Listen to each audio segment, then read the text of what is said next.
پیارے بچوں، یہ دنیا کی سب سے سچی کہانی ہے۔ قرآن مجید کی کہانی ہے، پیارے پیغمبر یوسف علیہ السلام کی کہانی ہے۔ ایک دن یوسف علیہ السلام نے اپنے ابا جان سے کہا، ابا جان، میں نے ایک خواب دیکھا ہے۔ میں کیا دیکھتا ہوں خواب میں؟ کہ میں نے دیکھا سورج، چاند اور 11 ستارے مجھے سجدہ کر رہے ہیں۔ یعقوب علیہ السلام نے کہا، بیٹے یہ سچا خواب ہے، اللہ تجھے نبی بنائے گا اور تجھے بہت نوازے گا، لیکن ایک بات یاد رکھنا، اپنے بھائیوں سے یہ بات نہ بتانا، کیونکہ کامیابی کا سن کے بھائی یا لوگ حسد کر سکتے ہیں۔ لیکن یوسف علیہ السلام نے بھائیوں کو تو نہ بتایا، لیکن یوسف علیہ السلام کے بھائی حسد کرتے تھے۔ انہوں نے حسد کیا اور یوسف علیہ السلام کے خلاف پلاننگ کرنا شروع کر دی۔ پیارے بچوں، کبھی بھی حسد نہیں کرنا چاہیے۔ اس سٹوری سے ہمیں یہ بھی سبق ملتا ہے۔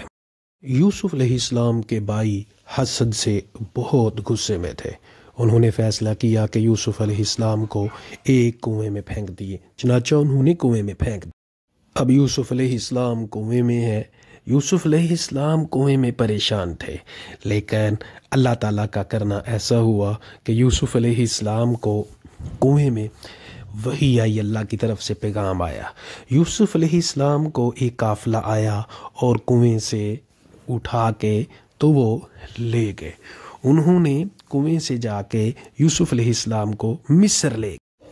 جب مصر یوسف علیہ السلام کو لے گئے تو انہوں نے دیکھا کہ یوسف علیہ السلام تو بہت خوبصورت ہیں۔ مصر والوں نے، ایک بادشاہ آیا، اس نے خرید لیا۔ بادشاہ نے جا کے اپنے گھر والوں کو بتایا کہ اتنا خوبصورت بچہ میں نے خرید لیا ہے۔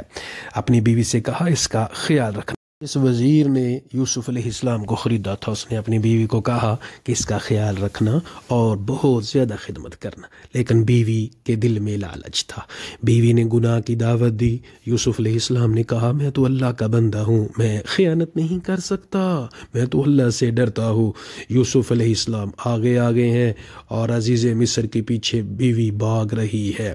یوسف علیہ السلام جب دروازے سے باہر نکلے تو عزیز مصر بھی وہاں موجود تھا۔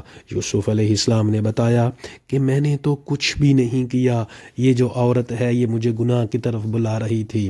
عزیز مصر نے اپنی بیوی کو ڈانٹا اور سمجھایا کہ آئندہ ایسے نہیں کرنا۔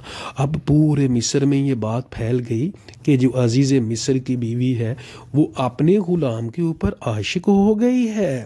لوگوں نے بہت عجیب سمجھا، اور جب یوسف علیہ السلام کے بارے میں جب باتیں کیں تو عزیز مصر کی بیوی نے ایک دعوت سجائی، اور خواتین جب آئیں انہوں نے دیکھا، مصر کی جب عورتوں نے دیکھا تو بہت حیران ہوئی۔ پھل کاٹنے کے بجائے انہوں نے اپنی انگلیوں کو کاٹ لیا۔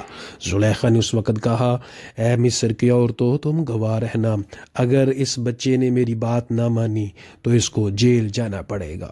یوسف علیہ السلام نے اللہ سے دعا کی، اے اللہ، مجھے جیل پسند ہے لیکن میں یہ گناہ نہیں کر سکتا۔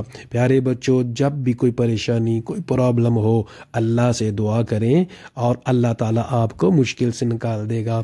کبھی بھی گناہ کی طرف نہیں جانا، چاہے جتنی مرضی سختی ہو جائے، کبھی خیانت کی طرف نہیں جانا۔ اللہ مدد کرتا ہے، جس طرح یوسف علیہ السلام کی اللہ نے مدد کی، آپ کی بھی مدد کرے گا۔ اللہ کے اوپر یقین پختہ ہونا چاہیے۔ یوسف علیہ السلام کو جیل میں بھیج دیا گیا، اس وجہ سے کہ یوسف علیہ السلام نے بات نہیں مانی تھی۔ یوسف علیہ السلام جیل میں تبلیغ کرتے رہے۔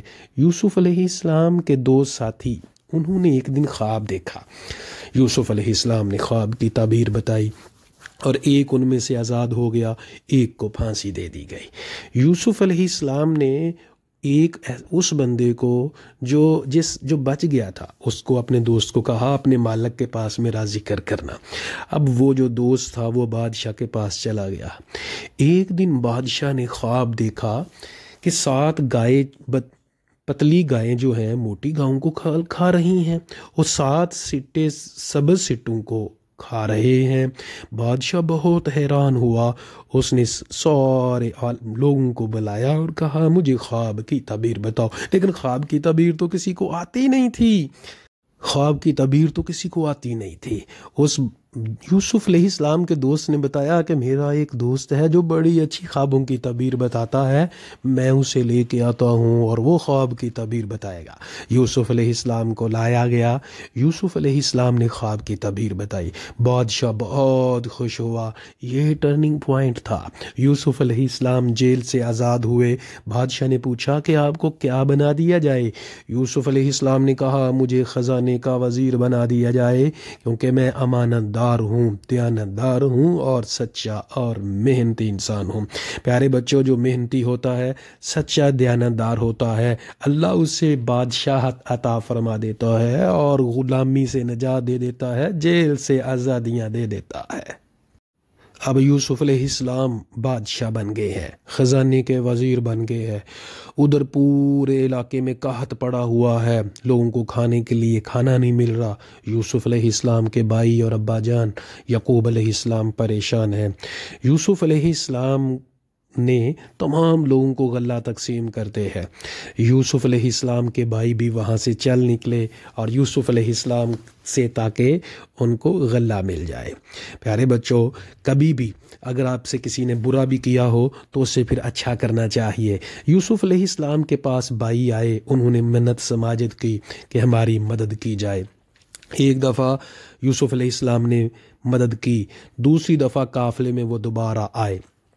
اب دوسری دفعہ یوسف علیہ السلام کے جو سگے بھائی ہیں وہ بھی آئے۔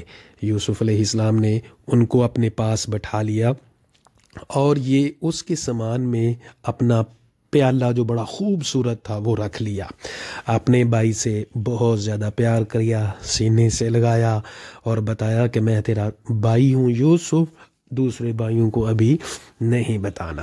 اب قافلہ جب نکلا تو یوسف علیہ السلام کے نمائندے نے کہا قافلے والو، تم نے تو میرا پیالہ چرا لیا ہے سونے کا۔ جب دیکھا گیا تو ایک بوری سے یوسف علیہ السلام کا پیالہ نکلا۔ اب یوسف علیہ السلام نے اس پیالے کے بدلے اپنے بھائی کو اپنے پاس رکھ لیا۔ اب سارے بھائی پریشان ہو گئے کہ ہم اپنے باپ کو کیا جواب دیں گے، لیکن جب یعقوب علیہ السلام نے کو پتہ چلا اور انہوں نے بتایا، یعقوب علیہ السلام بالکل ٹھیک ہو گئے۔ یعقوب علیہ السلام اور اپنے بھائیوں کو یوسف علیہ السلام نے مصر بنا لیا۔ جب مصر بنایا تو اس وقت آپ کی خواب کی تعبیر پوری ہوئی۔ آپ کے بھائیوں نے معذرت کی، معافی مانگی اور ماں باپ نے آپ کو سجدہ کیا۔ یہ خواب کی تعبیر تھی۔ معزز دوستو اور معزز بچوں، اللہ تعالیٰ نے یوسف علیہ السلام کو بہت بڑی سلطنت عطا فرمائی۔ کیا وجہ تھی کہ آپ نے گناہ کی طرف نہیں گئے؟ کیا وجہ تھی؟ سچ بولا۔ کیا وجہ تھی؟ بھائیوں نے برا کیا، آپ نے ان کو معاف کر دیا، ان کے ساتھ اچھا کیا۔ اگر آپ چاہتے ہیں آپ کی زندگی میں بھی ایسا ہی ہو، اللہ آپ کی مدد فرمائے، مجھے اور آپ کو یوسف علیہ السلام کی سٹوری سے سبق سیکھنا چاہیے۔ بہت بہت شکریہ۔